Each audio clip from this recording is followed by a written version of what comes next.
Live again. I did a refresh.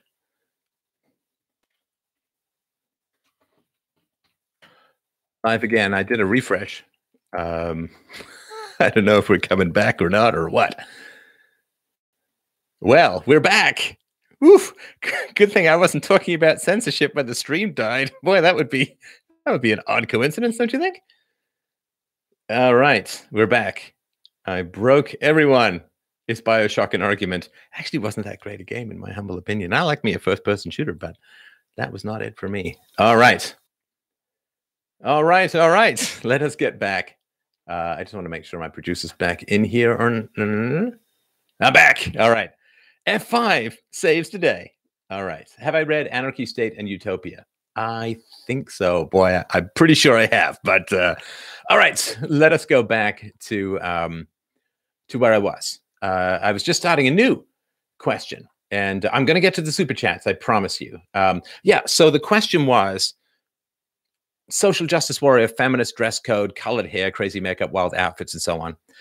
That is this designed to appeal to state for resources like women used to for men? Yeah, it is a marker. So people have markers, and the marker is usually to do with R versus K selection. Are they promiscuous or are they responsible? Are they able to defer gratification or do they just seize the moment and to hell with the consequences? So, you know, when someone has crazy hair, they're saying, I'm not down with capitalism because I'm trying to make myself as unemployable as humanly possible. When they have lots of piercings, they're saying, well, I'm really interested in signaling my nuttiness in the here and now rather than presenting myself in a sort of normal way so that people can understand that I am responsible about myself, my future, and so on. So it's a lot of signaling. And when people signal their helplessness in the economic realm, they're definitely begging the state to declare them victims, step in and help them and make them dependent. So I think that's a very good, it's a very good comment, very good question, or more of a statement.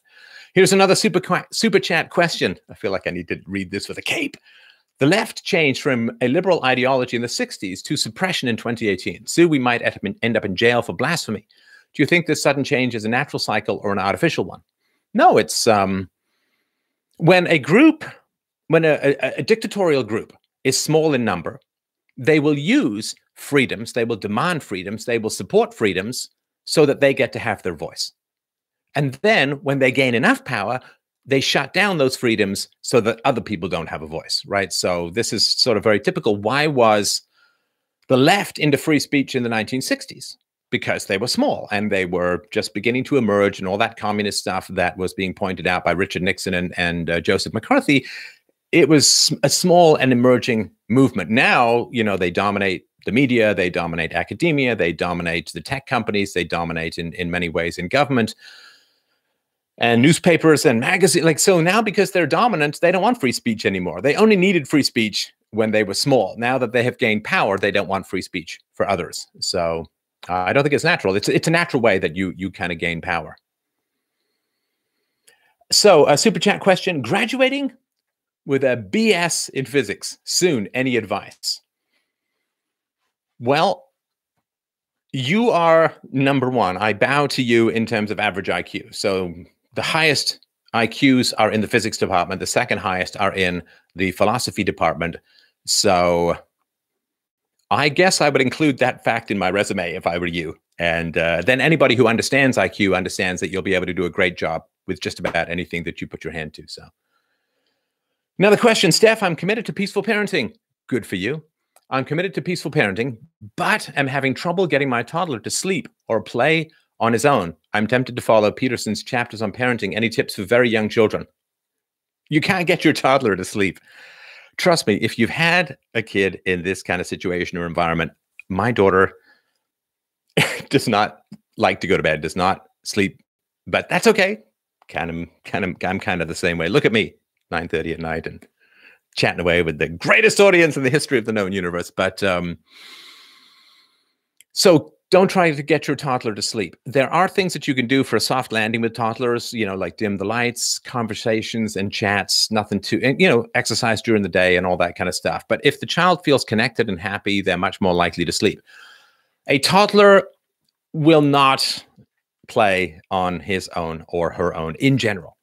And just I hate to say it, whatever you got to do to make that time for your toddler, make that time for your toddler and be with that toddler, play with them. They don't really have much capacity to self-stimulate in terms of like coming up with imaginative play with little tiny dragons and creating farms out of like they don't really have that capacity. So they are really going to need your participation, your interaction. And I don't know that why would play with them as much as you want? It's a time that goes by very fast. My daughter's just at the age now where she's just tailing off from going to parks, like we go to a park, very enthusiastic. We go back. It's like, yeah, it was okay. But, and I got a little tired of going to parks. And now I'm like, we got to go to a park again. I miss it. It's the most wonderful. Yeah. So enjoy that time. It'll pass soon enough. But I think expecting toddlers to play on their own or go to sleep according to your schedule is unrealistic. And also, I'll tell you this, if you have a smart kid, most likely they're going to be a bit of a night owl. It's just the way things roll. So you can look at your kid and say, I can't believe you won't sleep. Or you can look at the kid and say, not sleeping is a good mark on the IQ test of toddlerhood. So there's also, if they're physically fussy about, if they got to have the tags cut off their clothing because it bothers them or seems bother them. Or for me, when I was a kid, like everything but one pair of pants itched my legs or whatever, that sort of hypersensitivity to stimuli is also indicative of smart stuff. All right. Will you ever come to Australia again, even though the media here treated you so poorly? Of course. Why would I ever let the media define a country for me? The media are outlier sociopaths of the first order, for the most part. A couple of exceptions. I love you guys. But no, I would never imagine that the media would characterize a country. The media in general is at war with the country that they infest and inhabit. And that's why it sometimes ends up like that. So I would absolutely come back to Australia. I love the people in Australia. I love the sense of Australia, just passionate and powerful and committed and earthy people, because I'm an empiricist and earthy people to me are the best. So, all right, super chat message. I discovered you within the last year and I sincerely appreciate your take on things and your tone. And I could listen to you say the word understand over and over for years and never tire from it. All the love, Steph. Thank you so much. That is wonderful. If you want to, have you seen this one? This is like goofy non-philosophy time, but there's a movie parody site, a movie trailer parody site, and there's a guy and they give him weird things to say in his movie announcer voice. And if you guys want to give me some of that stuff, could be fun. Steph, what is your stance regarding social media regulation? And what do you think about conservatives clamoring for regulation? It's tough. It is a tough call. Like I get the argument which says that social media is like the telephone. It's like the roads. It's like an essential service. And you would never want a telephone company to cut off your telephone service just because you were conservative. But of course, what's different about social media, it's pretty obvious, of course. You guys get this, but I just want to explain it anyway because I'm pedantic. But social media, it's searchable, right? So when you had people plugging in and out of phones, you couldn't monitor everyone's phone calls. But now, social media is searchable, and therefore you can figure out who's conservative, who's liberal, who's on the right side of history, who's on the wrong side of history. It's completely boring and not an argument. So this kind of power, now that you can figure out the content of people's communications automatically, and you can write code and algorithms to filter or approve or disapprove of that, that is a really unholy power. And it is a power that hitherto has only been reserved for dictatorships. Like in the Soviet Union, yeah, your phone calls were monitored and your mail was ripped open. And right, so it's only dictatorships that have had this power in the past to monitor the content of people's communications. The fact that it's now technically not only possible, but as efficient as you could imagine in a relatively free society, that's unprecedented. You have a totalitarian set of monitoring tools in a generally free society. Boy, I don't know. I mean, I don't have a good answer for that one. I can understand that maybe they should be regulated as common carriers and say, well, it's just like the phone company, they can't cut you off for your political opinions. But policing that and monitoring that would be a job that I would never give to the government, because all the competent people are already working for the tech companies as a whole. So I wouldn't give that job to the government, because the tech company, they're going to have their black box of coding, and they're going to say that they don't do it, but maybe there was an accident, or maybe there was a rogue employee, or what. They'll find some way to do it, and the government is just going to play whack-a-mole, and it's never going to catch up. I will say this, though.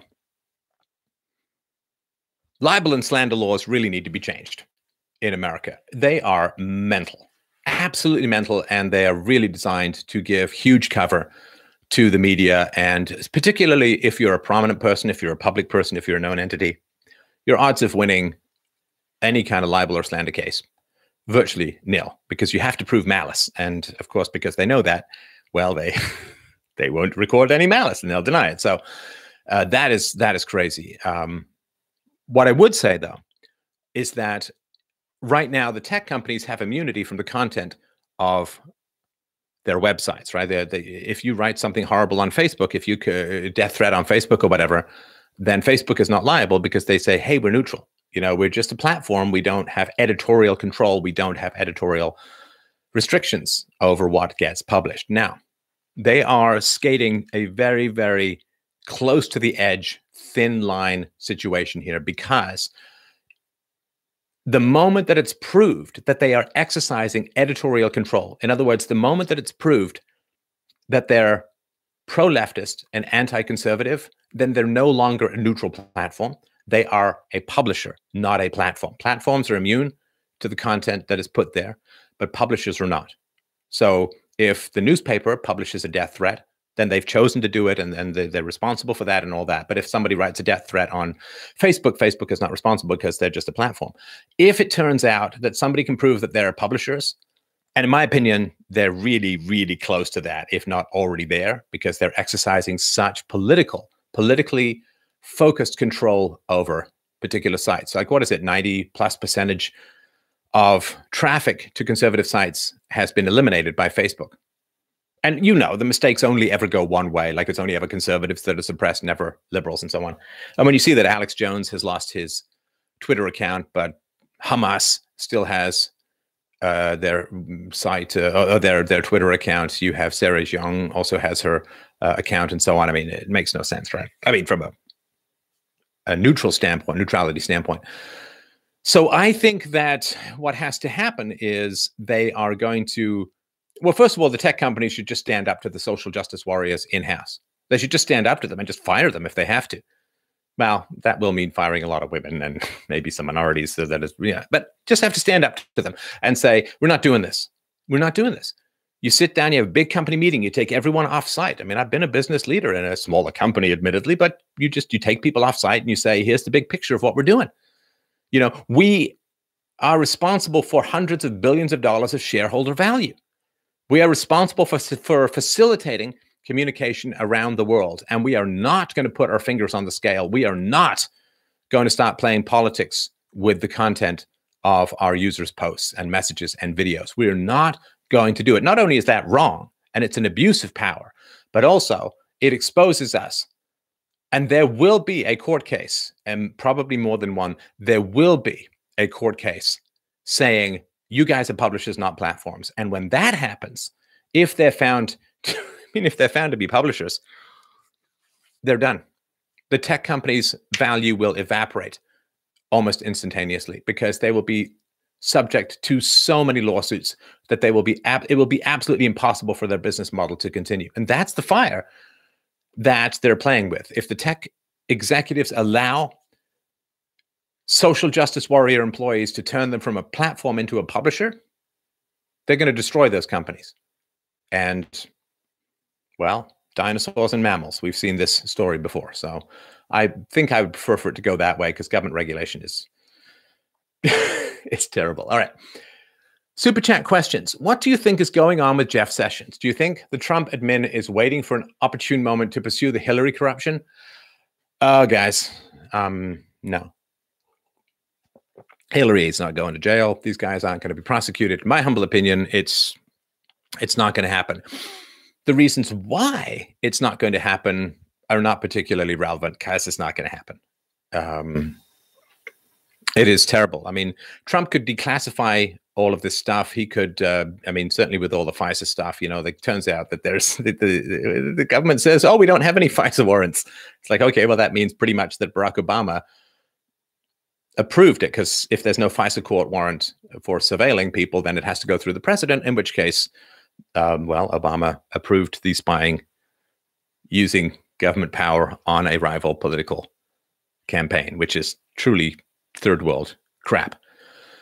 So I don't know what's going on with Jeff Sessions. The lack of progress on something like the wall, on immigration. I mean, you guys saw this video, I'm sure, like 25 minutes of guys in uniform and guns streaming across the US border. That's not a legal immigration. That's just an invasion, straight up invasion. And so you got to build the wall because it's a matter of national security. And Trump, as the head of the military, I believe, could just make that happen. And, you know, it would be a crap storm, but you could make that happen. So I don't know. You know what I think it is, probably? You know, some people say, do they have something on Jeff Sessions? I don't know, maybe. But I think it goes like this. So every day that you wake up and you go to work, it's a little bit easier to go after marijuana users than the Clintons. Because, you know, as we all know, there can be some blowback when you go after the Clintons. And I'm not just talking about mean articles. So each day, it's just a little easier. Now, you know, ideologically you want to do the right thing, and you want to control immigration, and you want to build the wall, and you want to, I'm not just talking about Jeff Sessions, and all, you want to go after the Clintons. But each day it's just a little easier to not do it, and a little easier to go after other people who don't generate the kind of blowback that the Clintons would. But it's also bowing to the power of the media. Of course, the media, if somebody went after the Clintons, the media would go absolutely mental. And they would, I genuinely believe that they would send pretty strong messages for civil unrest, if not outright insurrection. The level of hysteria that's out there regarding Trump, you know, to the point where that woman, you know, she does this symbol on her arm and everyone thinks she's a half Jewish, half Mexican, white supremacist Nazi. The level of just genuine derangement out there, the media still has a bunch of matches to throw on the powder keg of society. And maybe they've got information about what would happen if they went after the Clintons. Maybe there's some kind of poison pill that the Clintons have. I don't know, but it's pretty tough. It's pretty tough to know. We may never know. We may never know, but I still regret nothing. It's the best chance we had. And it's better for Hillary to not be put in jail than for Hillary to be put into the White House. So I'm still with that one. Okay. Let me see here. No, I can't get you Lauren's other and sister's number, I'm afraid. What are my thoughts on Q? Wait, the guy from Star Trek? He was a good actor, actually. The Next Generation. So my thoughts on Q. So I don't know much about Q, and I've never read anything directly. So this is all just stuff that I've heard tangentially. So please take it with a grain of salt. So my understanding is that it's QAnon, right? So Q has some theories about this master chess game that's occurring with Mueller and the deep state and Trump and so on. And I think it's engaging and then probably hangs together fairly well, and it's interesting and it's entertaining. As far as the actual proof goes, that's the big challenge. You know, if you want people to do good things in the world, if you want people to do the right things in the world, crossing your fingers and hoping that the unicorns align and everything that appears bad turns out to be good, I think is a form of anxiety management. You know, if you want, say, Nike to not have a cop-hating guy like Colin Kaepernick be the poster boy for their Just Do It campaign, then obviously you give your Nike shoes to the homeless people, and then if someone in your friendships, your families or whatever has the Nike shoes, you sit down, talk with them and say, this is like horribly offensive. This is nasty. Do you see what they're doing? You just talk to people. And then if it's some friend or acquaintance and they're like, you get into this and they won't change their mind based on reason and evidence, you cut them the hell out of your life. You ostracize, as I've said a million times before. That's how you get people to do the right thing. focusing on potential elaborate theories about what's really going on behind the scenes, I think it's just a form of anxiety management that has, it's like going to 300 years back to figure out who owned Wyoming and who's responsible for currently owning Wyoming or whatever. It's just a way of avoiding the necessary moral confrontations that need to occur in your life among the people you know in order to make the world a better place. Everybody wants to outsource their ethics and their solutions to world problems. It doesn't work. Super chat question. Can you please give your thoughts on those studies where researchers send out the same resume with different names and the white sounding names get way more interviews? Love your work. I have not read, I've heard of those. I have not read any of those in detail, and I certainly haven't looked at the source data.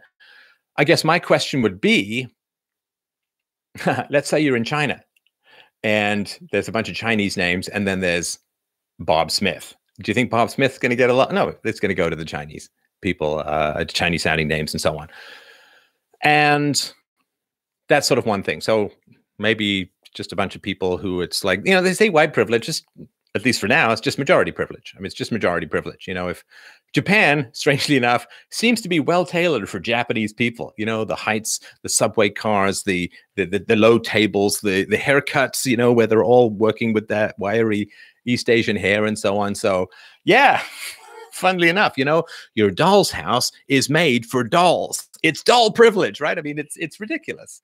Japan is made for Japanese people. And do you call that Japanese privilege or just majority privilege? Of course, right? You understand. So, but I will say this, that let's say that you're in America or Canada or other places, and you get a name that seems Black, right? And a name that seems East Asian, right? Okay. Well, if you've got any smarts as a hiring manager, you know that in some circumstances, the East Asian, let's say the Japanese guy, well, his marks were suppressed to get into college. So he's probably smarter, on average, not by individuals, on average. He's smarter than your average bear because they mark down East Asians for getting into some colleges, right? Now, if you look at the Black person's resume, then you know that through affirmative action, through the raising of some of these scores, that he may have gotten into school because of his scores being inflated. So it's not that hard to figure out who you would be slightly more likely to choose to come in for an interview. And as a hiring manager back in the day, hired all races, hired all genders, and you could see where the affirmative action could be used to explain some things, some outcomes. So get rid of affirmative action and then see, because then everyone's being judged by the same standard. But people have to price in affirmative action when it comes to their hiring decisions, especially because if you hire, let's say, a Black man, and it turns out that he's not as smart as you'd like him to be, or is not as smart as the marks would indicate because he got through on grade inflation and affirmative action, it can be even more difficult to fire him because there could be civil rights problems. There could be accusations of racism and so on. So again, I don't blame the hiring managers. I would look at affirmative action, which goes all the way through from very early on, all the way through. Let's see here. Who is more dangerous, neocons or Democrats? But you repeat yourself. So I'm disappointed today. I'm disappointed today because Trump has reversed his stance on Syria, right? For years, he's like, let's get out of Syria. What's the point? And now he's signing, I think the 2,000 permanent troops, U.S. troops staying in Syria forever. It's terrible. It's terrible. But Trump's fundamental mistake is in hiring, right? I don't know. I mean, he's got to be good at hiring in the free market, although he's probably got a bunch of people around him who've been around him for a long time, and they do the bulk of the hiring. And when he was in The Apprentice, he's got a bunch of people at NBC that take care of all of that. But he's not great at hiring. For Trump, when he got into the White House, it should have been like night and day. Fire everyone, replace them with your own people, right? He didn't have to wait to fire James Comey. You should just fire James Comey on day one. Hey, man, nothing personal, but it's a revolution, and unprecedented, so we're cleaning house. And if you just bring in the fire hose, just clean everything out, scrape the paint off, sandblast everything. It's an empty house. And he should have done that. And he shouldn't have gone to people who have ties to the deep state. He shouldn't have gone to the never Trumpers. And he did, discouragingly so. Maybe he thought he was going to build bridges. That means he doesn't understand the hatred that people have for him.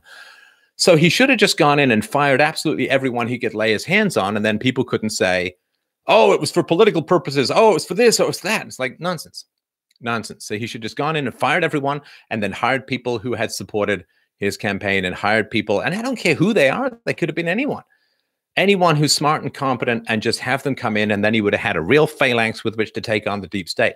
But by hiring people that were so compromised, he's got his will and he's got his force of personality, which is truly a force of nature. But, you know, even the elephant can be brought down by mosquitoes if they're patient, persistent, and numerous enough. So the neocons and the Democrats, they're both committed to war. The neocons are committed to war because the purpose of the U.S. military, I'm totally stealing from Ann Coulter here, but the purpose of the U.S. military apparently is not to protect America and Americans' borders and America's sovereignty as a nation. The purpose of the military is to go and violently impose democracy on countries that desperately don't want it. And so it's pretty tragic and pretty horrible. They're both terribly dangerous because they both profit from war. And I just really, really wanted to remind you guys, hoaxedmovie.com, Hoaxed, hoaxedmovie.com, Mike Cernovich's amazing project, which has, you know, me and Scott Adams and Lauren Southern and Jordan Peterson and Luke Radowski and like a bunch of other great people and some really fantastic dramatic footage, great music, and a great ending, if I do say so myself. Just check that movie out because it talks a lot about how much money the media makes when there's a war. When there's a war, people tune in to watch the same stupid rocket flying off the deck of a U.S. Navy ship somewhere in the Persian Gulf over and over again. They're glued to their TVs. Advertising rates go through the roof. They are blood vampire profiteers off war. And the military-industrial complex makes a huge amount of money. And politicians usually get their sinecure pretty strong. You know, don't change horses in midstream, as the saying goes. So politicians benefit by staying in power. The media benefits by having a license to print money. The military-industrial complex benefits enormously. Leftists benefit because it's mostly Christians and Southerners who get killed, mostly Republicans who get killed in wars. And it's terrible all around. So the Democrats profit demographically and the neocons profit financially, and both of those are horrible motives. Please feel free to submit war questions. This is actually quite a lot of fun. So another super chat question. Do you think it's accurate to refer to Russia as the first postmodernist state, the first postmodernist state? I don't think that it is true, because Russia seems to have a lot of foundational values, a lot of which I don't agree with, but it has a lot of foundational values. And I don't think that Russia, because it is ethno-nationalist and still remains significantly Christian, and because it has both the depression, I mean, this is sort of an Eastern European, Central European, Eastern European, and Russian thing. All of the countries in the Eastern Bloc plus Russia have the depression of, 40 to 70 years of communist rule, but they also have the health of the defense system against totalitarian dictates like Sharia law or socialism or communism. So sad people are the strongest people in the modern world. All the giddy, happy people are extraordinarily vulnerable. All the welcome refugees, little hearts with the women like who end up bloodied in a back alley. So I do think that Russia is not a postmodern state. Canada is vying to become a postmodern state, in that there's no identity. There's no Canadian identity, no Canadian values, nothing we stand for, just, open arms, welfare state, and being submerged. So let's see here. What do we got here? I'm just looking for other, I'm a mad whore for the super chat people. Okay, thank you so much for answering my question. It's relieving, and I'd say he must be smart. I have a daughter coming this fall, in large part due to your discussion of female fertility windows. Thank you. Oh, I appreciate that. That's wonderful. And I get, I saw a comment, what was it, after my interview with Ann Coulter, where it's like, oh yeah, but Steph and Ann Coulter have like one child between them. And it's like, That's true. I'm afraid the Jurassic Park of egglets closed a little bit soon in the window that I had, but we've certainly encouraged a lot of people to have babies. So I listen at work most days. Can the EU return from their current migrant state? So I think what you mean is, can Europe return from the current problems with migrants? It's a challenge. It's a challenge. And the big wave that was poised has not actually occurred quite as badly as some people thought. And they're somewhat due to the work of Lauren Southern and others in exposing the NGOs and the human traffickers that are ferrying people across the Mediterranean into Europe against law, against international law. If they start enforcing their laws, okay, there's a possibility. If they start deporting people who are criminals, that will help. They still have a large embedded population that is having a lot of kids. And demographically, that is going to be a disaster in the long run for Europe. I mean, if you like Sharia, I guess it won't be a disaster. But if you like Europe and say Western freedoms, it will be a disaster. As I've said before, the great sacrifice of the 21st century is the welfare state. The welfare state has to go. It has to go. It is the spilled honey that brings the ants, so to speak. And women are going to have to give up the welfare state. I actually have got notes for a speech that I would give if I were ever a politician, saying that, men had to go get their heads blown off. Men had to go walk into mustard gas. Men had to chew their way through barbed wire and crawl forward into machine gun fire. You don't have to do any of that, ladies. You just got to give up free stuff. Are you with me on that? Can you do it to save Western civilization, or will you never get to vote again in any future iterations? Well, I don't care about whether women vote or not. I mean, I don't like voting as a whole. Everyone should get to vote who contributes to the economy, because if you're on the receiving end of government money, you can't possibly be objective about the spending of said government money. So, all right. Do you ever worry that political movements founded on a religious base have an inherent danger of being subverted away from original ideal virtues into dogmatic movements to serve religious fanatics? Of the worries that I have, and I'll be frank with you, my friends, it's not a few worries. Of the worries that I have, okay, you got to divide religions into two groups. There are religions that stress universality. In other words, the moral obligations to people not part of your religion are equivalent to those who are part of your religion. And when I say religions plural, I basically mean Christianity. Christianity says your moral obligations extend to non-Christians in the same way that they extend to Christians. Judaism and Islam do not have those same universalizations. So I don't like to put all religions in the same category, because they're not. There's a reason why universal human rights came out of the Christian Western tradition, asterisk, the Greco-Roman and so on, which were very, very important. So let's see here. Super chat. I once gave $75 to the Young Turks. I have been a donator to Free Domain Radio for the last 6 or so years. My shame for the Young Turks donation haunts me. Keep up spreading truth. Hey, come on. I mean, Cenk has to cover himself and Crisco in order to do his broadcast. That stuff's not cheap. Anna has to take her Marie Antoinette and let them eat cake. Those rotten bastards stick to the internet. So, no, listen, I mean, changing your minds about particular political movements, political groups, it's all perfectly fine and valid. As I've said before, I was a socialist in my teens, and, you live, you learn, you grow. And my beliefs, it's funny. If you do change your beliefs, people call you a flip-flopper. I used to be able to speak. If you do change your beliefs, people call you a flip-flopper. Like, I've evolved from beliefs that I had 10 years ago. Now, of course, I've got a public record of all my beliefs from 10 years ago. And so people can say, how do you dispute Steph today? Well, you just quote Steph yesterday. It's like, well, beliefs evolve. So if you don't evolve, you're dogmatic and closed-minded. You reject new information, and it's terrible. If you do evolve, you're called a flip-flopper, because people say, well, he doesn't agree with you. Like, so 10 years ago, I believed something different. You go back 40 years ago, I believed in Santa Claus. Does that make me a hypocrite? No, you learn and you grow. I wouldn't say that it should haunt you. And okay, maybe a little. No, it shouldn't haunt you. It shouldn't haunt you. Okay.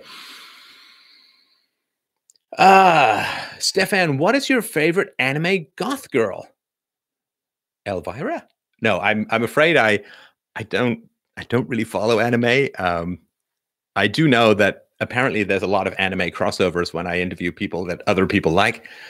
I did. Oh, so gosh, this is a bit of a personal story, but probably about a decade ago, back in the very early days of the Free Domain Radio message board, our little Facebook of philosophy back in the day, there was a listener who said, man, you got to get into Studio Ghibli productions. And I was like, okay, I can try that. And I did. And I downloaded one and I started watching it. I got to tell you, my friends, it freaked me the hell out. Like, it really did. Like, not boo scary, but just deeply, deeply unsettling. Like, you know, little kids lost in a world of strange, unconscious monsters. And it was just like, oh, man. It was like when I was a little kid. Maybe if anybody ever remembers this, let me know. But there was a movie. It had some theme song, Call Me a Cannibal. I can't die. Kill me if you can. I'll never lay down dead, or something like that. And I remember sitting there with my mom. It's like so inappropriate in hindsight, but there were a bunch of guys shuffling sort of head to ass naked through a room. And it's just like, just weird, creepy stuff. Like, why do I want to see this? Why would I want this? So if you have good recommendations, hey, you know, I think Japanese culture is very interesting. I know it's not just Japanese and so on. So I would be happy to look into it some more in the like 8 minutes spare time I have every day. So yeah, it kind of scared me off. Like, I remember when I was 12, I ate a banana and it was like rotten at the bottom, and I didn't eat a banana for like years. It's just one of these things your body does. No banana. Something that The Amazing Atheist should have done, but it's kind of scared me off. So I'm happy if there's recommendations, I'll check them out. But Studio Ghibli was not my cup of boiling tea. All right, can someone be virtuous and work for the state? Yes, we're all involved in the state to one degree or another. I think that when it comes to things like, I was just chatting with a friend of mine who's a musician, and he has, I guess, except for one time when he was younger, he's resisted taking any kind of government grants because of our sort of shared beliefs. Meet people through the show. They're the best people, best listeners, best friends. But if you are tempted to get a grant, that to me is very optional. You know, if the only way you can get a decent job is to work for the state, you know, assuming at some point you're trying to not work for the state, move on, move somewhere else, and so on. Yes, you can be virtuous and work for the state. In particular, if you're doing a job that would be done if there was no state, right? I mean, so tax collector is kind of one thing, but if you're a cop, yeah, there would be peace officers in the absence of a state. If you work for the government, making roads, whatever, right? Designing sewage systems, these things would occur in the absence of the state. So it's a little tricky. There's a bit of a gray area, but I would not say that anybody who works for the state is immediately immoral. And if it's any consolation, gosh, when was it? I worked for the Board of Education in Ontario about 25 years ago. No more, close to 30. Oh God, I'm getting old. You know, when you're getting old when enter date of birth, spin, spin, spin, spin, and like online. But yeah, I was typing up union agreements and making sure that they all stayed up to date and all of that. And yeah, helped me to write a book on an anarchist. So yeah, it's fine, I would say. All right. As a molly-gendered amexual 56% goblin, I am a huge supporter of Molyneux. The only word I see there is huge. So good. I'm glad that they call you the tripod, and I'm glad you're pointing in the right direction. All right. Authoritarianism is needed for anarchy to not progress. Okay. Change my mind. How about you tell me the right question? I think I can parse this out. Authoritarianism is needed for anarchy to progress to the ultra minimal state change my mind? Yeah, I'm afraid of that question, to be honest with you, because I hope not. I hope not. You know, I hope not to step into that meme. The time for arguments has passed. I hope not to step into that meme with me in the hat. So I would say that I'm still hoping for reason and evidence, and the fact that we're all gathered here chatting about philosophy on a Friday night is, I think, a good part of that. Super chat. What would a crisis in Mexico similar to Venezuela mean for the U.S.? Well, we know that to some degree already, because when the Mexican peso crashed some years ago, America rushed in to prop up the regime and spent untold amounts of money propping up the peso and so on. You know, the second article, this is way back in the day on LouRockwell.com. He was kind enough to publish my first article, which was my first podcast, The Stateless Society and Examination of Alternatives. And then I sent him an article arguing that worse is better. You know, do you get Trump without Barack Obama? Do you get, for all of his moral failings, someone like Pinochet without an Allende, without the communist attempt to take over? So maybe, you know, there's an argument to be said, worse is better, because worse wakes people up.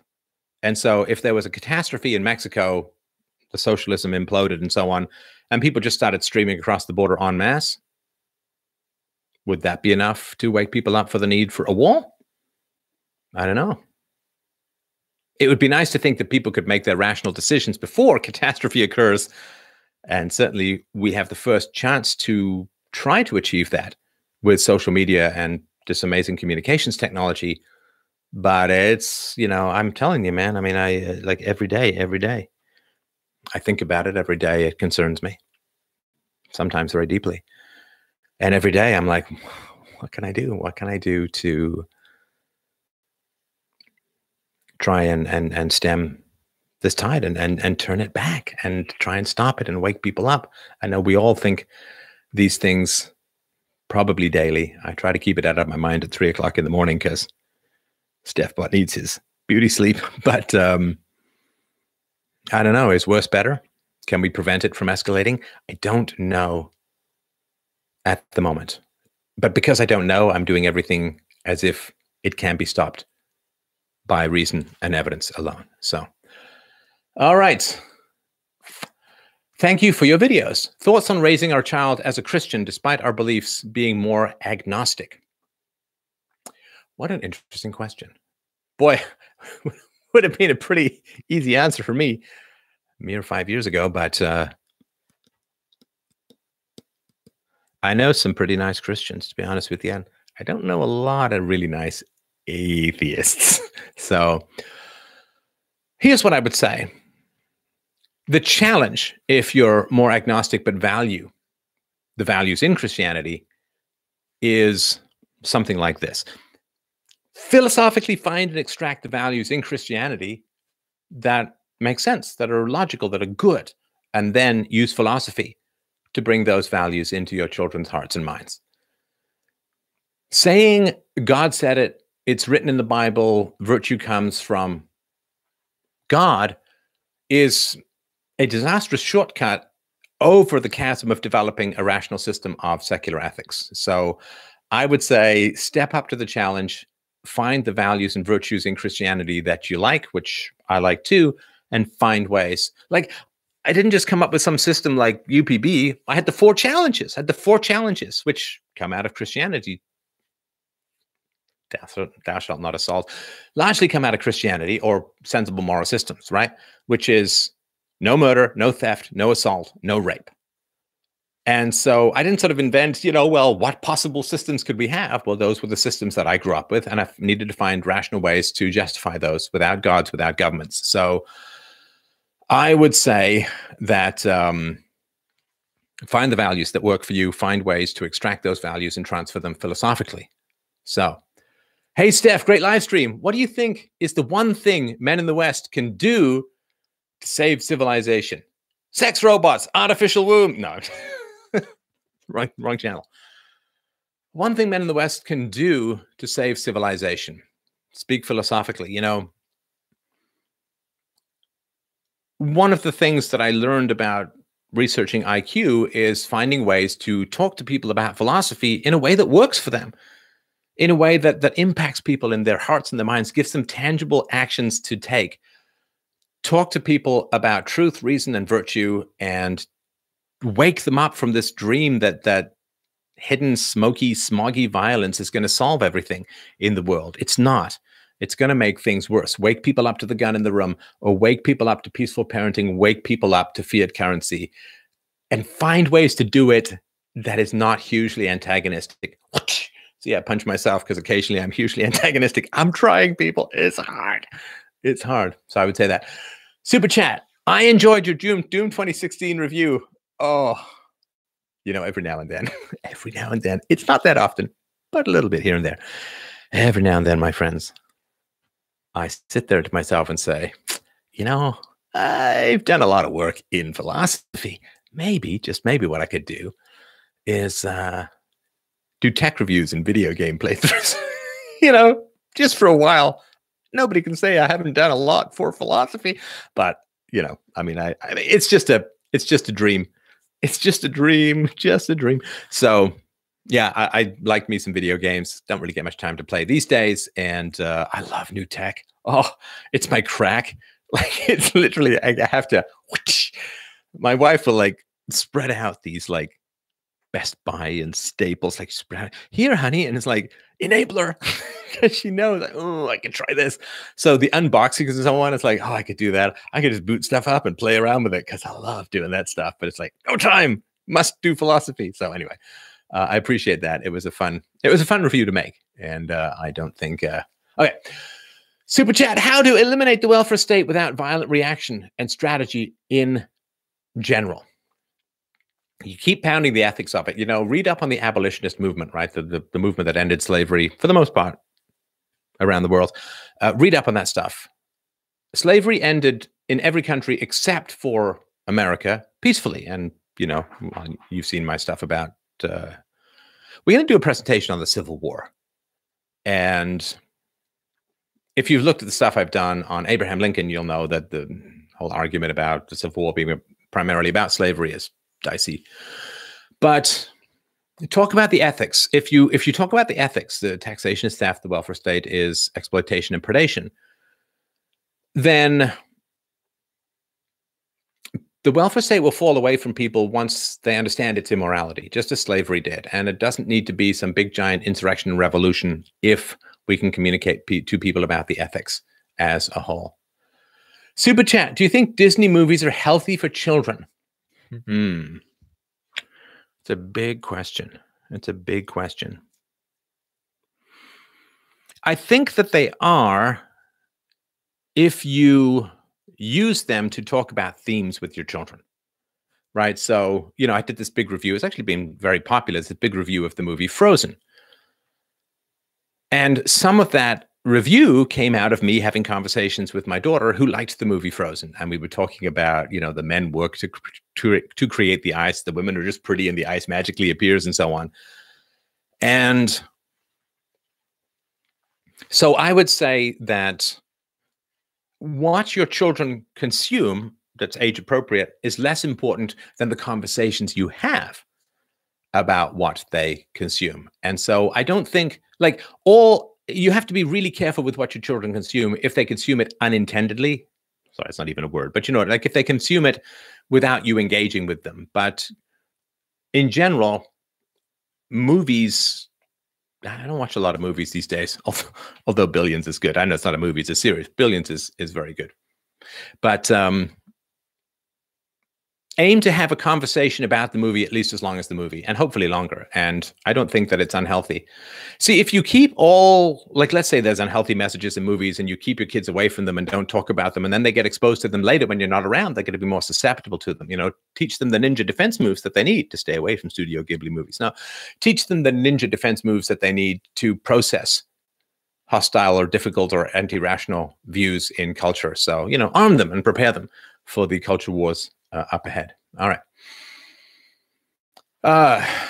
Steph, I've recently heard you speak on the differences in IQ. Obviously, I'd be a fool to accept this at face value. What sources would you suggest that are both pro and anti this position? Well, James Flynn and Charles Murray had a very good debate about IQ differences in ethnicities, whether or not they tend to be more genetic or whether or not they tend to be more environmental. Dr. Thomas Sowell has rejected, I believe, almost out of whole cloth, any genetic explanations for differences in ethnic IQs, particularly between black and whites. And he says that it's environmental. And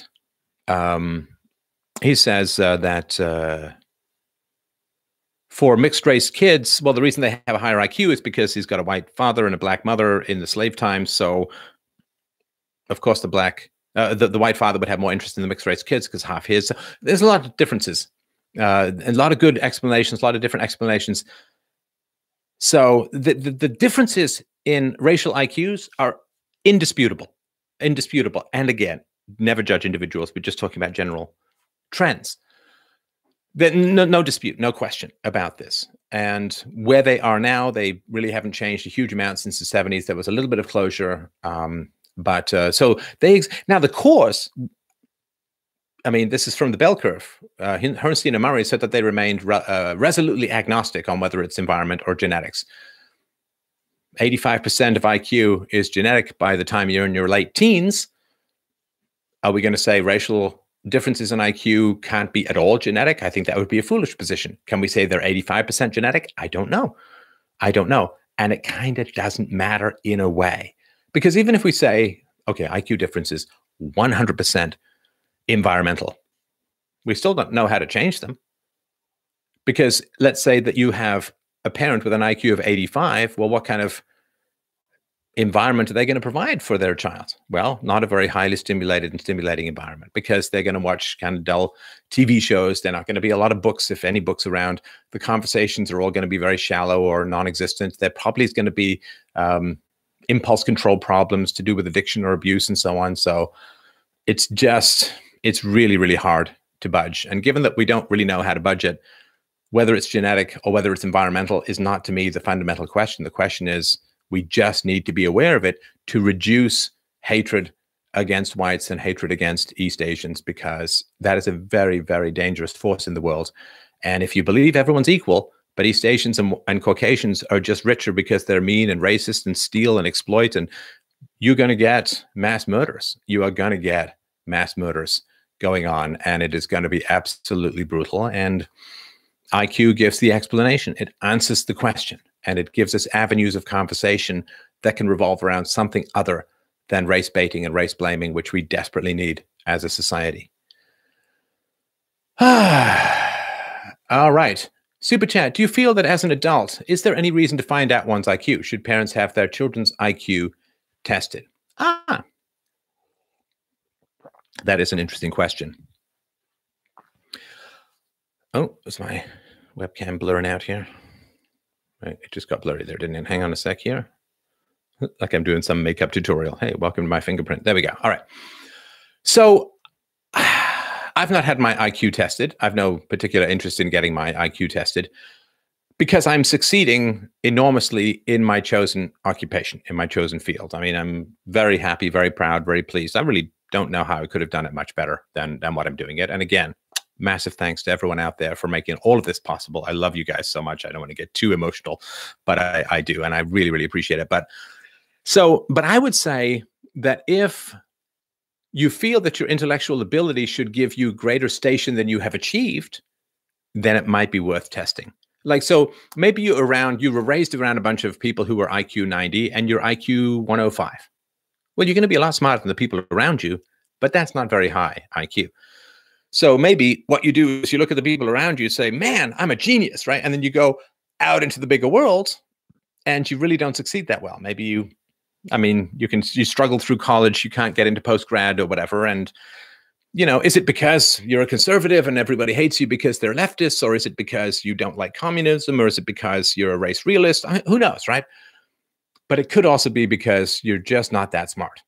And so if you are not succeeding relative to what you feel your capacities are, I would say it's a reasonable thing to get your IQ tested. If your IQ is high, then you got to figure out what emotional barriers are between you and the success that you want. If your IQ isn't that high, then okay, you can adjust your expectations so you don't live a life of frustration, because aiming too high makes a very miserable life out of things. So, all right. Hey, Stefan, can you talk about Bolsonaro getting stabbed? Okay, this is the guy. Yes, I did a whole video. It was almost an hour on it today. It was going to be shorter, but boy, Brazil is fascinating. And I'm not just talking about the glitter thighs, although that may have been a sidebar, Your Honor. But yes, you can check the video that I did today on that. And I would say that you should go and check that out. All right. Stefan, what's the best way? Oh, I'm blurring out again here. Hang on a sec. You know what I'm going to do? Here's what I'm going to do. Oh, I don't know if I can do it. Ooh, I don't know. Now, if I start messing around to make it like fixed, I don't know if it's going to screw up the super chat. Anyway, so Steph, what's the best way to refute this statement? The poor need the state. The welfare state is necessary despite being anti-ethical. Congratulations on your channel, XD. Well, XD back to you, my friend. The poor need the state, therefore the state is necessary despite being anti-ethical.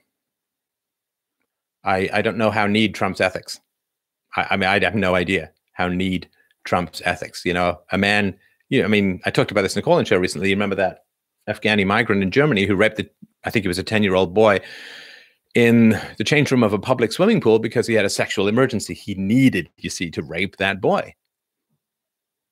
What does that mean? It doesn't. How can need trump ethics? The whole point of ethics is that they're absolute and universal, and need don't count. You know, you don't get to steal because you're hungry. Like you don't. The ATM is not working. There's a vendor with some street meat out there. It's only $3 for a hot dog. You got no money. You don't get to steal it, even though you're really, really hungry. Need doesn't trump ethics. So the poor need the state. How do we know the poor need the state? We don't know. It's like saying, well, we can't get rid of slavery because the slaves need their owners because some of the slaves are old and some of them, it's all they know, and they don't know how to negotiate. I said, come on. You can just make up anything. You don't know what the poor need. I don't know what the poor need. That's why we need freedom. I don't know what people need. I don't know. You don't know what they need. The poor may say that they need the state, but the state is actually choking and killing off their opportunities. And, I mean, if you look at the poor in the Rust Belt states, I mean, the states, there was the welfare state, which helped destroy the families. And then there was terrible trade deals that moved manufacturing jobs offshore at the rate of 50,000 a month. And then there was illegal immigration that brought in an opioid and fentanyl and drug crisis. And then, I don't know what the poor need other than freedom. And so saying that you know what the poor need and therefore it should be provided by the state is a statement of ridiculous arrogance. So no, she's not. Blonde in the belly of the beast is in the chat. Hello. Hope you're doing well. I appreciate your comments, which I see on the YouTube channel from time to time. And people, if you want to check out, I absolutely hate and loathe my competitors and wish them death by the fire of 1,000 suns. But Blonde in the Belly of the Beast has got a great channel. So you should go and check her out. All right. Here's a good question for you. What are your musical preferences and why? I was really shocked. Although I can understand why. Scott Adams recently tweeted that he doesn't listen to music because he's afraid it's going to program his mind. It sounds like a little nuts, but I can understand where he's coming from. So my musical preferences. So because I have a sort of very abstract and frothy brain, I like earthy music. I like blues. I like growling bass of the testicles, plowing your way through life despite all obstacles. Woman ate my dog kind of blues. I like that. I have brushed across the country and Western scheme, but when I worked up north with some people, there was only one radio station they could get. It was all country all the time. I do remember a long weekend of we're counting down the top 800 country and Western songs of all time. She got the gold mine, I got the shaft. Although I did like the one, get your tongue out of my mouth, I'm kissing you goodbye. But never got that much into the country stuff. Quality. I love quality, like Stevie Wonder's voice, Ella Fitzgerald's voice, Sting's more somber songwriting can be fantastic. Look at his solo stuff in Secret Policeman's Other Ball is fantastic. Queen are some of the most amazing musicians this planet has ever disgorged, and Freddie Mercury's voice is just one of these forces of nature. Like, what, I can do that too? Oh, come on! I can barely hit a falsetto twice in one day, and he's like all over the place warbling in Cool Cat. So, yeah, I do like rock. I like pop. Heavy metal, never got into it. Death metal, not really got into it that much. And I like me some jazz, more in background than listening to focus. The same thing with classical. I don't usually sit down and listen to classical, but I like it sometimes when I'm writing. And so never got into the modern classical that much. You know, what's that old joke? You know, I had a Philip Glass record, but the record got stuck and I didn't notice for 3 days because, you know, it's very repetitive. I went through a long phase of musicals, loving musicals, all the way from the old Gershwins to Chess, to Les Mis, to Phantom of the Opera, although the second half of that's kind of garbage. But so it's a very sort of wide musical taste. Wherever there's commitment and passion and excellence, I will take inspiration for that. I'll give you an example here. This you can't see. You can't see in my studio. Look at you. Look at me opening up the whole studio-ness for. But I have this Freddie Mercury statue in my studio that I look at for like sometimes inspiration before I do a big piece, because man, that guy committed, man, all the way back. You know, look at him doing like White Queen way back like in the 70s in the Rainbow Room. And man, that guy committed to his singing. He committed wholeheartedly to his emotional and artistic expression in his performances. And I try to learn from that. And so whoever's passionate, whoever has very high quality, whoever's really committed and has staying power, I have a lot of respect for that. And I liked U2 for a while until Bono thought it was edgy to fly an EU flag in his latest tour.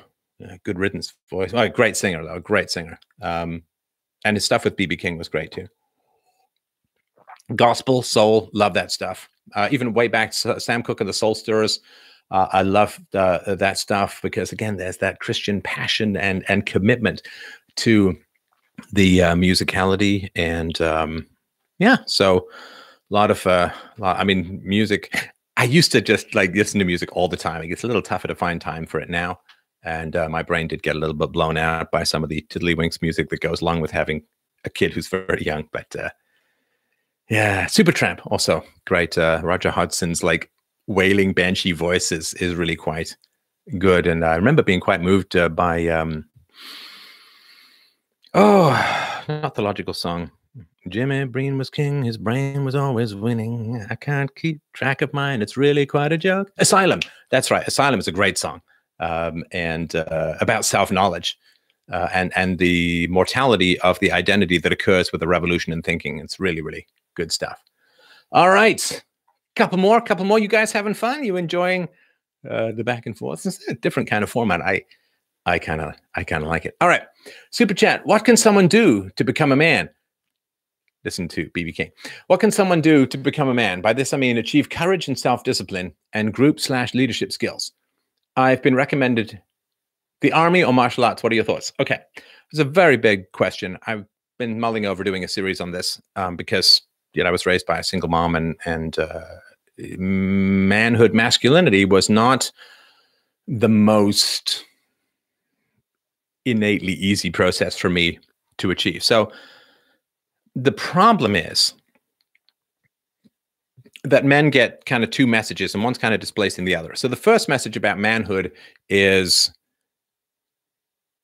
you know, the death wish Charles Bronson crap that you're like some steely Spock-faced guy who can saw some other guy's head off in an act of cold-eyed vengeance and never feel a thing. And like, basically you're a sociopath. You know, like masculinity is being a sociopath, fighting, kicking ass, taking names, moving on, you know, like Serious Sam. I'm done with all this.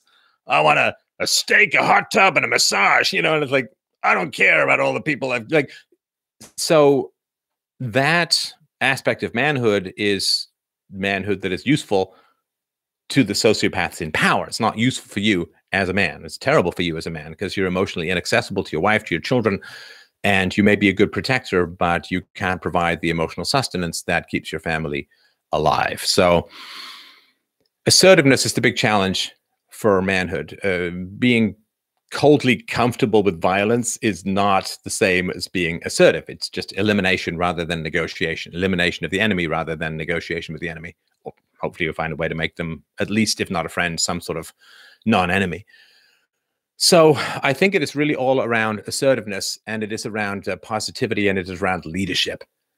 And you can either be a leader, and this is this terrible Lenin, Hitler, Mussolini thing. You can either be a leader by saying those people over there are responsible for every bad thing in everyone's life, and we're going to go and kill those people. We're going to get those people. We're going to expel those people, and then everything will be great. In other words, you identify an enemy, you marshal people's worst instincts, and you go down and chase that enemy until they drop off a cliff.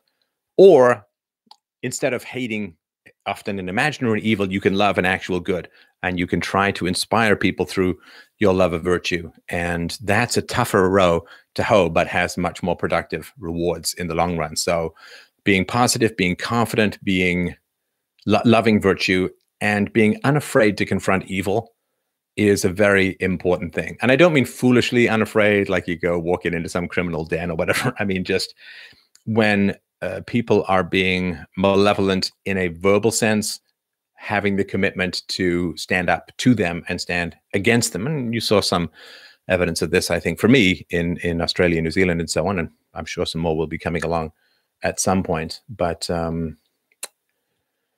well, let's see here. Where does Venezuela go from here? Kids play in huge piles of worthless paper cash, incoming economic miracle, and subsequent world war.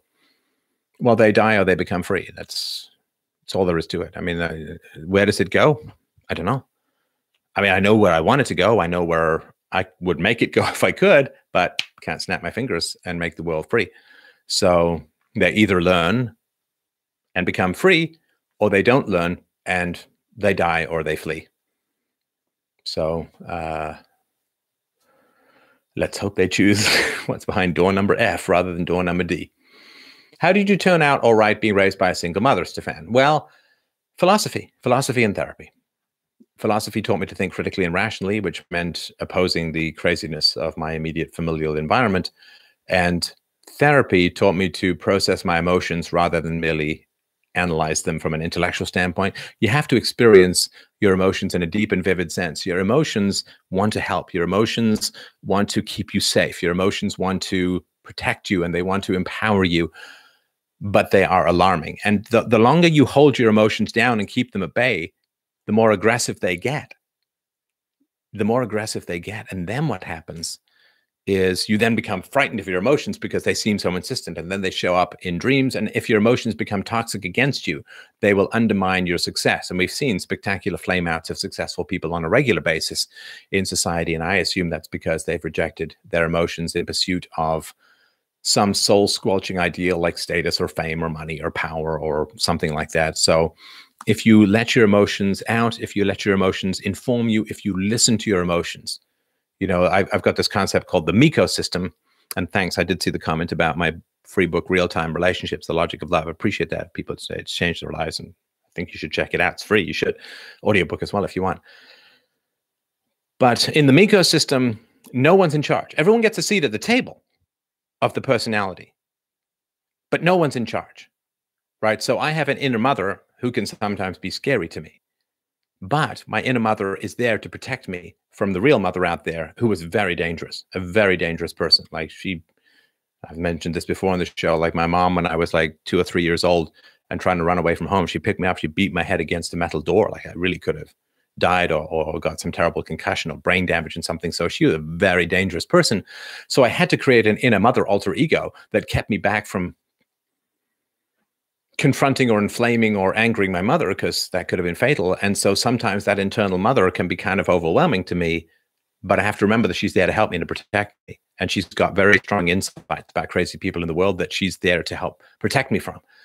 And so she doesn't get to dominate me, but I also don't get to reject her. Everyone gets a seat at the table. Every part of my personality, however I may have some opinion about it, every part of my personality gets a seat at the table, and we all agree to negotiate, and we do not dominate. And that's why, because I don't dominate a part of myself, it's very hard for other people to dominate me. Because I don't bully myself, it's very hard for other people to bully me. But also because I don't bully myself, I don't have any particular desire to bully other people, right? So if you have a vulnerable side of yourself that you're crushing and bullying and keeping down because you find it humiliating, often what you'll do is project it onto some weak kid around you and bully them, right? But if you're not bullying yourself, you don't end up bullying others. If you don't bully yourself, the great gift also is that you don't end up being bullied by other people. So, can you speak seriously for a moment as to what impact artificial wombs would actually have? I would love to hear your take on that. Well, I don't imagine they're close. So I'm not sure it's something we'll have to worry about or think about in the near future.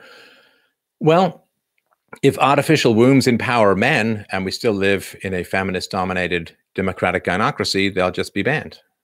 I mean, when there was talk even of a male contraceptive, women, feminists were up in arms against it. So what impact will artificial wombs have if they actually get through in society? Well, if they get through in society, it will be because we're no longer being ruled by a feminist gynocracy, and therefore the demand for artificial wombs will be much lower, because relations between men and women will be much more productive and positive, because there won't be all this crazy status interference into gender relations. So they're either going to be banned or we won't need them. So I'm not sure they're going to have much impact. I don't, my Myers-Briggs personality type, what is it? Many years ago, it was blue, if I remember, but this is when I was 19. So it may have changed a little bit since then. I can't remember what blue was, but I remember going to a libertarian conference at Glendon College when I was in my teens, I think, late teens. And I took the test, and it was about how to communicate ideas of freedom to different personality types and so on. And I remember reading it was blue, and I'm like, wow, that really does hit me very deep as far as an analysis of my personality. But again, I haven't taken it since. Super chat, will you ever make a truth about Ronald Reagan video? Good, bad, ugly, how he beat the commies abroad, but lost, but not in the culture. Yeah, it's a tough one, you know. I mean, I have some admiration. He still was. I mean, it's very powerful against communism, but, you know, did turn over California to Mexico. So it's very, very tough. If Stefan knows that we are ruled by a feminist gynocracy, then why does he advocate men to have lots of children? Is that not going to work against them? You can't find a good woman, can you? You can't find a woke woman. You can't. Blonde in the belly of the beast was right here in the chat. So you can find the right woman. Just because the state gives people power doesn't mean that they're going to use it against you. If a woman loves you, she's not going to drag you through family court. So, all right, maybe one or two more. Blah, blah, blah. Looking for one here. In future elections, would you support a candidate similar to Donald Trump or Ron Paul? I'd love to see Ron Paul as president, to be honest with you. I would love to have seen his father as president. How it works, I don't know, but it would be a fascinating thing to see. And, you know, Rand Paul has some absolutely wonderful ideas. His father has absolutely wonderful and powerful ideas. So, all right, I hear you talk about the dangers of dating a single mother. What about dating a single father? Well, keep your wits about you. And if you are a woman, why do you want to pour resources into raising a child who's not your own? It's kind of anti-biological, you understand. It's kind of anti-evolutionary. And we can do that stuff to some degree, but I don't think we want to take it too far. So, look, I understand the criticism. I say that, you know, we shouldn't have a welfare state, and single moms should learn how to attract a man. And then I say to men, don't date single moms and so on. First of all, there are always betas who will date single moms. And secondly, you can date a single mom if she's gone through the whole self-knowledge process, if she's really gotten woke, if she's a great mom and so on, you know, great. I wouldn't do it if she's past childbearing age or doesn't want other kids, but, you know, that may be just my particular tastes. All right. Could egalitarianism ever have developed to the prominence it did during/after the age of revolutions without violence? Well, sure, egalitarianism is a fantasy that's only sustainable through violence, right? So there is no such thing as natural egalitarianism at all. And so you need to, in order to sustain the fantasy of egalitarianism, you need massive redistribution of state resources. I don't know if it's true or not. I was reading the other day that male doctors see up to twice as many patients over the course of their career as female doctors. And so are you going to have egalitarianism just in being doctors? Well, you have to have affirmative action. You have to equal work for pay of equal value. You have to make it illegal to not hire a woman because she's going to have a baby, or so you have to make the woman's job has to be available to her after she comes back from maternity leave. You have to all of this violent interferences into the free market to create the illusion of egalitarianism. You have to have all of these injustices like affirmative action, which is just institutionalized racism, in order to create egalitarianism across different IQ groups and so on. So you couldn't possibly have egalitarianism without violence. That's not how the free market and nature itself works. How is it possible to have a centralized defense force in a free state when other countries are not playing by the same rules?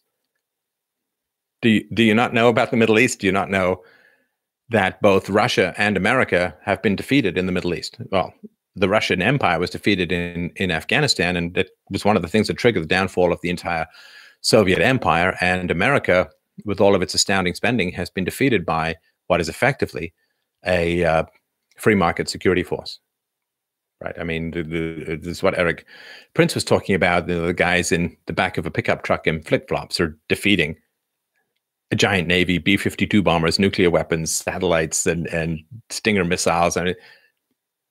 I mean, you just have to look at warfare as a whole. The founding of America was a free market defense force against the institutionalized British Army and so on. So no,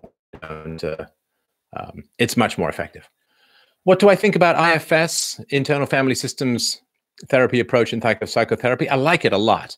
And I actually had the author of Internal Family Systems Therapy on the show to talk about it. You should definitely check it out. I think it's very, very good. Super chat, how can we get to full libertarian heaven given the multiple flaws in human nature? It's because of the multiple flaws in human nature that we need a full libertarian heaven. Human beings are always corrupted by power, which is why you can't have a state. Human beings in general will seek to get something for nothing, which is why you can't have a state. I mean, just look at the tech companies. I mean, they can't resist the urge to put their fingers on the scales of power and tip it the way that they want. So because human beings have these flaws, that's why we need, if human beings were perfect, we wouldn't need a state, but human beings are imperfect, therefore we can't have one. So do you believe UFOs are extraterrestrials or government spacecraft? I believe that they're neither. I believe that they are made up or hallucinated or fantasized about or faked or anything like that. I certainly have no doubt whatsoever that there's intelligent life somewhere else in the universe, but I don't believe that what we have as now, what we call UFOs, are real. I mean, I made this argument some years ago, very briefly. When I was a kid, people said they saw UFOs. There were these blurry photographs. And so I remember thinking even at the time, what we really need is really high definition video and audio recording devices in the hands of just about everyone in the world so we can finally get a glimpse of these UFOs. And we haven't. So sorry, everyone has high def recording devices and there are no UFOs. There are space aliens out there somewhere. And if they are really, really advanced, we don't even know that they're here. But the flying saucer stuff, no, I don't believe that. I don't believe that stuff is occurring at all. I mean, if they're really smart, why are we seeing them, right? Because they'd be smart enough to hide themselves. And if they're not smart, they wouldn't be smart enough to travel interstellar distances. And of course, given the speed of light is unbeatable, at least according to current physics, and I'm not sure that's going to change, then how could they even travel these kinds of distances? I mean, it's 4.3 light years just to the closest star. And the odds of that star having... The other thing, too, you think of the billions and billions of years. What is it, 14 billion years, the age of the universe? The idea that we're going to have other creatures, in Star Trek, everyone's got kind of the same level of development. Everyone's got like warp drives and impulse power and photon torpedoes or something. Everyone's kind of real similar in their states of development. But that's not how it'll be in the universe, given 14 billion years. I mean, even if it's just 1,000 years either way, I mean, there's not going to be much to talk about Even on Earth, civilizations that met each other were vastly different in terms of development. Just look at Europe hitting Africa and so on. So, all right. Any other last easy questions? Any other last? Just scrolling down to see. Scrolling down to see. Chelsea Manning is coming to talk in New Zealand after her visa was rejected in Australia. It comes straight on the back of your tour. Yeah, well, there was a lot of money floating around the topic of my speech, and I think there was like $100 million, $150 million for some native project, and I was talking about native issues and so on. So yeah, there's a lot of there is a lot of money floating around these issues. So yeah, they don't want it there. And another reason why they would want to keep someone like me out, someone like Lauren out, is because it's easier to lie about people if they're not there. It's easy to say they're Nazis, white supremacists, whatever, cult leaders. It's easy to lie about people if they're not actually there and people can see them and they'll be interested in the speeches and to confront them in the studio and so on. It's easier to just type about people who never show up. So that's another reason why they don't want people around, because it makes the media look pretty bad. Any thought on the proper way of deprogramming full lefty friends / relatives? Wait. No, I'm just kidding. Yeah, it's a good question. I don't think I'll dive into it now. It's a big one. But okay, I will, because I was actually just thinking of doing this video today. I got sucked into the Brazil hole. That sounds like something from Pornhub. But anyway, I mean, leftism comes from a lack of confidence. A lack of confidence. You don't believe that you can succeed in the free market, so you feel addicted to the government. Like people who have social anxiety will often self-medicate with alcohol or weed or something like that. Maybe Elon. But if people are confident, then they'll welcome freedom. If they're insecure and they feel like victims and they feel like they're the big sinister forces destroying their lives, then they will feel the need for a protector. They'll feel the need for guaranteed money. So help raise people's confidence that they can succeed, that they can do well, and they'll do better in a free market. And, appeal to their greed is a pretty good one like that. All right. You don't deserve a question like this one, Steph. Love the work, and it helped me to grow up a person, but are traps gay? You mean the muscle traps? I assume you don't mean bear traps. I don't know. If I have them and they're well-defined, then they're not gay. That's all all I can tell you. All right. I think we're going to close off for the night. So, hey, let me just, kind of throw on the old glasses here and tell me what you think. What did you think? How was it? How was it? How was it? Kick. That helps. What did I miss? Can you summarize the importance of peaceful parenting? Love. You didn't read my chat. It's fantastic. Nice. Beautiful. I can't read this. Stop typing, everyone. Hang on. Can I slow this down? Oh, and thank you, everyone who donated. I guess we're just taking a little bit. And yeah, I see some of those sums. But I mean, they do take a fairly chunky chunk of this. So if you do feel like donating, freedomainradio.com/donate is a bit easier because PayPal doesn't take that much, but YouTube and Google take quite a lot. I think it's like a third or more. So, I really do appreciate that. If you want to donate at freedomainradio.com/donate, it's even better. But is Michelle Obama a man? So Lauren is hot, set us up. I can't really help you with that. So yeah, going too fast, but everybody seems to be enjoying this, and I really liked it. Have I played the Civ PC series? Not in forever, since I was like in my teens or whatever. But hey, how was your Friday night? Did you guys have fun? I enjoyed myself, and great questions. Really, I love you guys. I can't tell you. I kiss you. But yeah, looks like everyone had a great time. Thanks everyone for your support. We'll post this, and if you liked it, let us know on Twitter, or if we post this, when we post this on YouTube, and we'll do it again. I mean, this is fun. It's a nice change from the call-in shows, and I think it's good practice for me on being short and succinct and to the point. So obviously it's going to take a bit of personal work for me to get there, but yeah, Thanks everyone so much. And I don't have a big dramatic ending, so I'm just going to give you my patented serious stare, and we'll call it a night.